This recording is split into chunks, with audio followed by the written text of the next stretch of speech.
Stiamo aprendo il parcheggio di Via Mariano alla città, è un'opera attesa da tanti anni. Di fatto l'opera complessivamente è data da un piano superiore e da un piano inferiore, per una capienza di circa 270 parcheggi. Ne stiamo aprendo 135 che per il momento saranno liberi. Successivamente, ma in tempi brevissimi, mi stava dicendo l'impresa che di fatto saremo pronti a aprire anche il parcheggio inferiore nei prossimi giorni.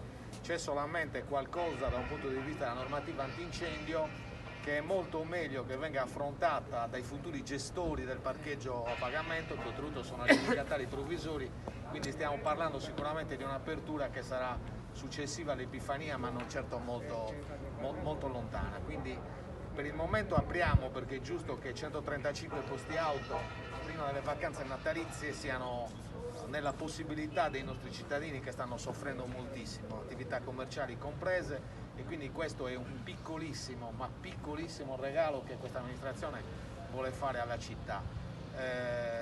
Chiaramente io devo ringraziare chi ha lavorato, il nostro ufficio tecnico, il dirigente Roberto Sana, il direttore dei lavori Michele Scanu, l'impresa Pellegrini, sperando tra qualche anno di essere qua a inaugurare il nuovo mercato civico, che sicuramente ha dei problemi diversi, ma con quest'opera finita abbiamo messo anche un punto fermo per i residui economici sul mercato e per la futura progettazione e direzione dei lavori del mercato.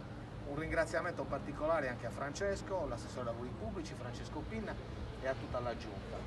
Fa piacere che c'è Massimiliano, c'è Bonaria, c'è l'assessore ai servizi sociali, vedo i consiglieri, perché credo che sia da condividere soprattutto col Consiglio Comunale e con la Giunta questo piccolo passo, e spero che sia l'inizio di una serie di cose che porteranno Oristano nei prossimi anni a una prospettiva migliore. Sicuramente i prossimi passi li sapete tutti, sono l'apertura della torre di Piazza Roma, sono l'apertura dello skate park, l'apertura del teatro, l'inaugurazione del Praze Poi del centro del Foro Boario, sono tutte cose veramente in conclusione, come del palazzetto nuovo dello sport, di cui abbiamo la commissione convocata per mercoledì prossimo per darne l'agibilità.